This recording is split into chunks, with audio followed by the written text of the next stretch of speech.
नमस्कार दोस्तों, स्वागत है आपका RRB exam prep YouTube channel पर। और आज हम देखने वाले हैं इलेक्ट्रिसिटी का पार्ट 4।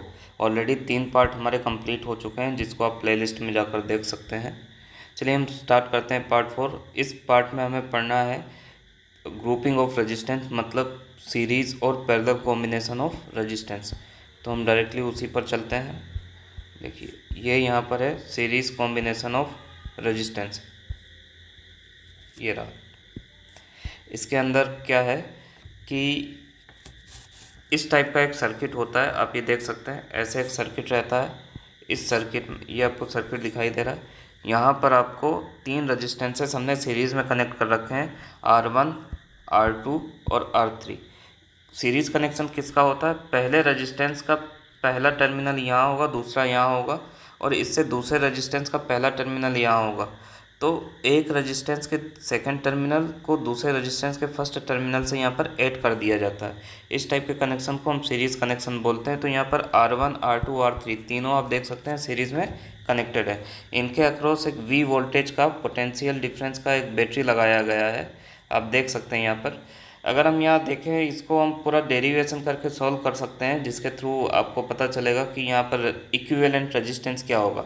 मतलब जब आप सर्किट में यहाँ से देखोगे, इस जगह से सोर्स से, तो सोर्स से देखने पर आपको टोटल इस सर्किट का रेजिस्टेंस क्या दिखाई देगा, उसकी बात हो रही है। मतलब यहाँ से जो करंट फ्लो होगा, उस करंट को कितना रेजिस्टेंस फील होगा पूरे पाथ में, इसकी बात हो रही है। तो इसको हम डायरेक्टली फाइंड कर सकते हैं। यहाँ पर पूरा डेरिवेशन भी होता है, लेकिन यहाँ पर डायरेक्ट यहाँ पर हमने इसको शो कर रखा है, जो कि है आपका, आप देख सकते हैं इस टाइप से। ये इक्विवेलेंट रेजिस्टेंस आपको गिवन है, R equal to R1 plus R2 plus R3। मतलब तीनों को आपको सिंपली ऐड कर देना है। अगर इससे ज़्यादा रेजिस्टेंस होता, लेट सपोज यहाँ पर R4 भी कनेक्टेड है, तो यहाँ पर R4 आ जाता। तो इस टाइप से आप इसको याद रख सकते हैं। इस पर बेस्ड कई न्यूमेरिकल भी आते हैं आरआरबी एग्ज़ाम्स में, डिफरेंट एग्ज़ाम्स में। यहाँ पर कुछ याद रखने वाली चीज़ें हैं सीरीज़ कनेक्शन के साथ, उसको हम अलग से देख लेते हैं। देखिए, यहाँ पर मैंने एक सीरीज़ सर्किट बना के रखा है, ऑलरेडी ड्रॉ कर रखा है।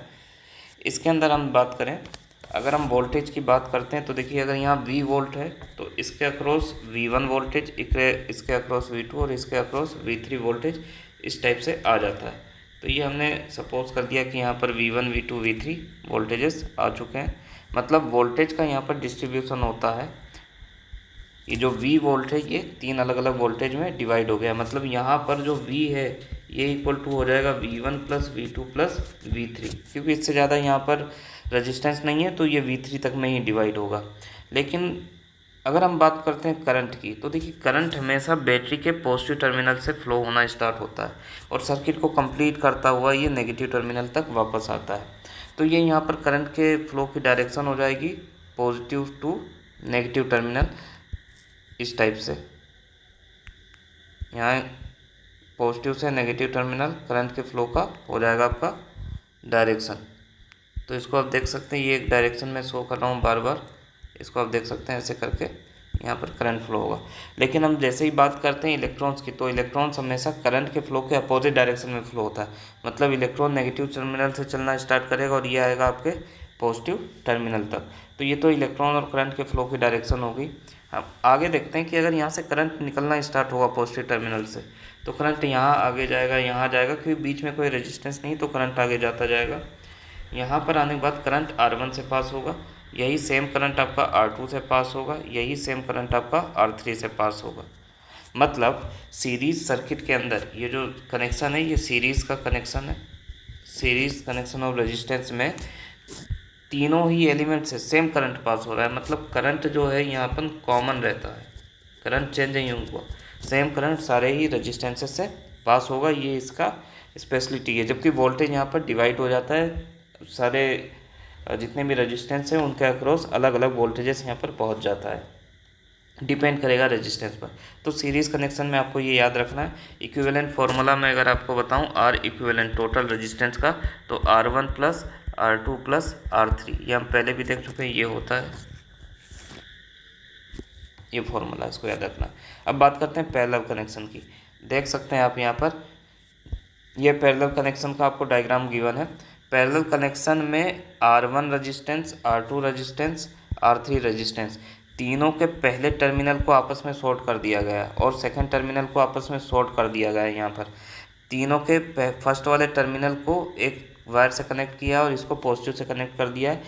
तीनों ही रेजिस्टेंस के सेकंड टर्मिनल को एक पॉइंट पर कनेक्ट करके इसको बैटरी के नेगेटिव टर्मिनल से कनेक्शन कर दिया गया है। इस टाइप से यहाँ पर ये बैटरी का कनेक्शन और ये सारे रेजिस्टेंसेस के कनेक्शन हो गए। यहाँ पर ध्यान देने वाली बात ये है कि पोटेंशियल या बैटरी जो है पोटेंशियल डिफरेंस ये तीनों रेजिस्टेंस के अक्रॉस सेम रहने वाला है। उसका रीज़न क्या है, देखिए सपोज करिए यहाँ पर ये आपका बैटरी है, ठीक है, और हम कंसीडर कर रहे हैं कि पॉजिटिव टर्मिनल पर 20 वोल्ट का सप्लाई है जबकि नेगेटिव पर 0 है, तो यहाँ पोटेंशियल डिफरेंस 20 वोल्ट का हुआ। आप देखेंगे यहाँ से लेकर यहाँ तक कोई दूसरा रेजिस्टेंस नहीं, मतलब वोल्टेज का ड्रॉप नहीं हुआ।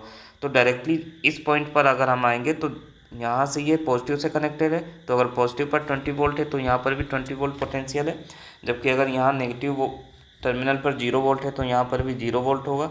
तो इस तरीके से R1 रेजिस्टेंस के अक्रॉस अगर आप देखेंगे यहाँ से लेकर यहाँ तक, तो इसके अक्रॉस पोटेंशियल में डिफरेंस है 20 वोल्ट का। ऐसे ही R2 के अक्रॉस देखेंगे तो यहाँ पर 20 है, यहाँ पर 0, तो 20 वोल्ट। R3 में देखेंगे तो यहाँ पर भी 20 वोल्ट। तो कुल मिलाकर R1, R2, R3 तीनों में ही जो पोटेंशियल का डिफरेंस है वो 20 वोल्ट का ही आ रहा है, उससे ज़्यादा का नहीं आ पा रहा है। मतलब पैरेलल में आपका जो वोल्टेज है वो कॉमन रहता है, लेकिन पैरेलल में करंट जो है आपका ये क्या हो जाएगा, ये डिवाइड होगा। उसका रीज़न क्या है, देखिए यहाँ से कोई करंट फ्लो होना स्टार्ट हुआ, ये पॉजिटिव टर्मिनल से यहाँ से करंट गया। करंट यहाँ आने के बाद उसके पास 3 पाथ है, 1, 2, 3, तीनों में वो करंट डिवाइड हो रहा है, ठीक है। आप देख भी सकते हैं I1, I2, ये रहा I1, ये I2, ये I3, इन तीनों में डिवाइड हुआ तो यहाँ से कुछ अमाउंट ऑफ करंट फ्लो होगा, कुछ R2 से होगा, कुछ R3 से होगा। जबकि इस पॉइंट पर आने के बाद तीनों करंट फिर से मिल जा रहे हैं और यहाँ पर सेम करंट फ्लो हो रहा है। तो कुल मिलाकर यहाँ देख सकते हैं कि इस पैरेलल सर्किट में करंट डिवाइड हो जाता है जबकि वोल्टेज डिवाइड नहीं होता है, वोल्टेज कॉमन रहता है। और अगर हम बात करें इसके फॉर्मूले की कि इक्विवेलेंट रेजिस्टेंस कितना होगा, यहाँ से टोटल रेजिस्टेंस देखने पर आपको कितना फील होगा सर्किट में, तो वो हो जाएगा आपका 1/R1 equal two plus 1/R2 plus 1/R3। जितने भी रेजिस्टेंसेस होंगे इसको आगे आप ऐसे कनेक्ट करते जाएंगे। ध्यान रखना ये वैल्यू 1/R की है ना कि R की। उसके बाद जो आंसर आएगा आपको उसका रेसिप्रोकल लेना होगा। अगर मैं इसको इजी वे में आपको दिखाना चाहूँ तो फिर से इसका एक सर्किट डायग्राम ड्रॉ करके मैं आपको बता सकता हूँ। देखिए यहाँ पर हम एक बना रहे हैं, ये हमारा पहला रेजिस्टेंस यहाँ पर मैं आपको कनेक्ट कर रहा हूँ इस टाइप से। ये हो गया है हमारा R1, ये है हमारा R2,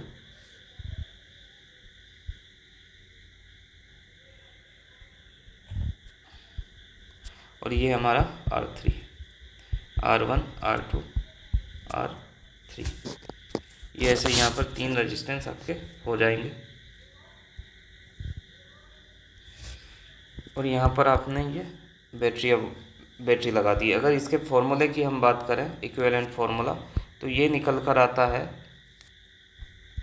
1/R इक्वल टू या R टोटल या R equivalent equal to 1/R1 plus 1/R2 plus 1/R3।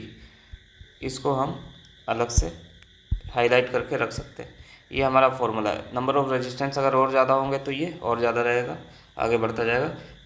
यहाँ पर एक ध्यान रखने वाली चीज़ क्या है, वोल्टेज कॉमन रहता है, करंट यहाँ पर डिवाइड होता है, ठीक है, करंट डिवाइड होगा या डिस्ट्रीब्यूट हो जाएगा, या करंट चेंजेस, सारे ही रेजिस्टेंस के अक्रॉस डिफरेंट करंट होगा, करंट कॉमन नहीं रहने वाला है, ये डिवाइड होता है। तो इस टाइप से याद रखना है। अच्छा देखिए, अगर यहाँ पर हमारे दो एक जैसे रेजिस्टेंस कनेक्टेड होते, सपोज करिए पहला वाला जो रेजिस्टेंस है इसकी वैल्यू भी R1 है और दूसरे R1 की वैल्यू भी R है और R2 की वैल्यू भी आपकी R है। हम सिर्फ दो रेजिस्टेंस के लिए अभी सॉल्व करके मैं आपको बता रहा हूँ। अगर वैसा होता तो देखिए यहाँ से आंसर क्या आएगा, ठीक है। उससे पहले हम एक काम करते हैं, R1 R2 इन दो रेजिस्टेंस के लिए हम डायरेक्ट पहले एक फॉर्मूला निकाल लेते हैं R इक्विवेलेंट की वैल्यू। देखिए 1/R इक्विवेलेंट इक्वल टू क्या हो जाएगा, 1/R1 प्लस 1/R2। इसको आप सॉल्व करेंगे एलसीएम लेके, ये हो जाएगा R1 R2, ये ऊपर जाकर R2 plus R1 cross multiplication के थ्रू। आर इक्विवेलेंट की वैल्यू अगर निकालनी चाहे, अब देखिए ये 1/R इक्विवेलेंट की वैल्यू है, तो आर इक्विवेलेंट या टोटल रेजिस्टेंस क्या हो जाएगा, इधर भी हम रेसिप्रोकल कर देंगे, R1 R2 divided by R1 plus R2। तो ये हो जाएगा दो रेजिस्टेंस के लिए हमारा फॉर्मूला। अब कंसीडर कर रहे हैं यही पहले जो मैंने आपको बताया कि दो इक्वल रेजिस्टेंस है, मतलब यहाँ R1 इक्वल टू भी R है और R2 भी R है। तो अगर हम इस फॉर्मूले में वैल्यू रखें तो ये आ जाएगा हमारा R into R divided by R plus R। तो ये हो जाएगा R² बाय 2R। आप इसको R से R कैंसिल कर देंगे तो यहाँ पर बचेगा आपका R/2। तो आप देख सकते हैं अगर दो सेम रेजिस्टेंस आ रहे हैं तो मतलब वैल्यू क्या हो जाएगी, 1/2 हो जाएगी, मतलब हाफ हो जाएगी।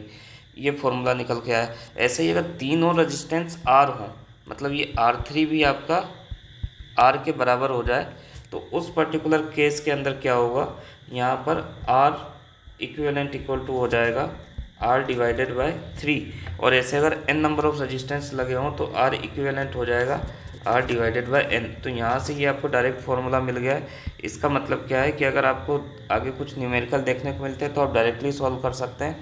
कैसे करेंगे मैं अभी आपको बता देता हूँ।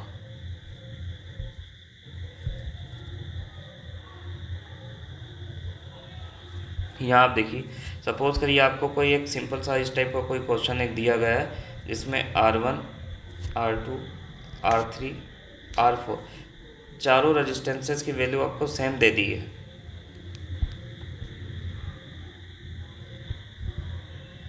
कुछ इस टाइप से, और यहाँ एक सोर्स कनेक्ट कर दिया, मतलब बैटरी लगा दी है, और इसकी वैल्यू दे रखी है आपको दे रखा है इसका 16 ओम 16 ओम 16 ओम 16 ओम, और पूछा गया बताइए यहाँ से देखने पर टोटल रेजिस्टेंस आपको कितना दिखता है। तो अगर आप सॉल्व करने जाएंगे तो आप इसको ऐसे लिखेंगे, R equivalent equal to 1/R1 plus 1/R2 plus 1/R3 plus 1/R4, और इसको सॉल्व करेंगे 1/16 प्लस 1/16 प्लस 1/16 प्लस 1/16, ये हो जाएगा 4/16 और ये होगा 1/4, और ये तो वैल्यू है R 1/R इक्विवेलेंट की, तो R इक्विवेलेंट आपका आ जाएगा 4। लेकिन अगर आप डायरेक्टली करना चाहें तो अभी मैंने आपको बताया कि R इक्विवेलेंट का फॉर्मूला क्या है, जब एक जैसे रेजिस्टेंसेस कनेक्टेड हो तो आप क्या कर सकते हैं, R डिवाइडेड बाय N। यहाँ पर N है आपका कितना, 4। N मतलब नंबर ऑफ रेजिस्टेंस 1 2 3 4, यहाँ पर 4 स्ट्रिंग कनेक्टेड है तो N की वैल्यू 4 आ गई, जबकि R की वैल्यू आपका क्या है, 16 है। यहाँ पर 16 ओम का रेजिस्टेंस कॉमन है, तो अगर आप इसको सॉल्व करेंगे 16/4 तो आपको 4 ओम्स डायरेक्टली आ जाता है। यहाँ से भी सेम आंसर आ रहा है। तो आप देख सकते हैं कितना क्विकली सिर्फ आप देख कर सॉल्व कर सकते हैं, आपको पेन पेपर की भी रिक्वायरमेंट नहीं है। आप जानते हैं 16 रेजिस्टेंस है और 4 स्ट्रिंग है, 16/4 4 आ जाएगा। तो इस टाइप से आप इसको ईजिली सॉल्व कर सकते हो और ये बहुत ही क्विकली हो जाता है। अच्छा, यहाँ पर कुछ और चीज़ें हैं बताने वाली जो मैं आपको बताता हूँ। देखिए, सीरीज़ रेजिस्टेंसेस जो हमने कनेक्ट किए हैं इसकी कुछ लिमिटेशंस हैं।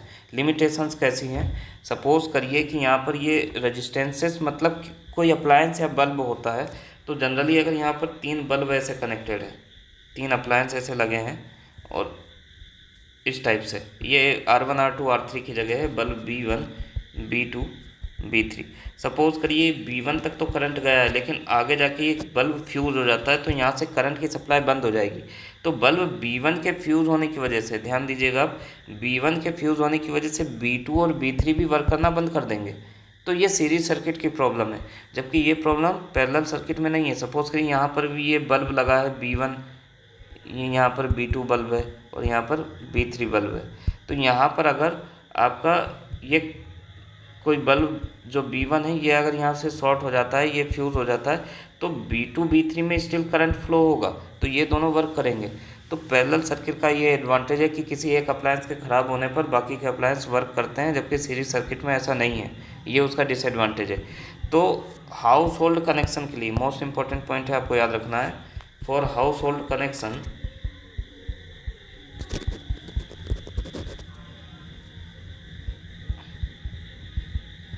और डोमेस्टिक कनेक्शन, या तो हाउस होल्ड बोलते हैं या फिर डोमेस्टिक कनेक्शंस के लिए या पावर सप्लाई के लिए पैरेलल सर्किट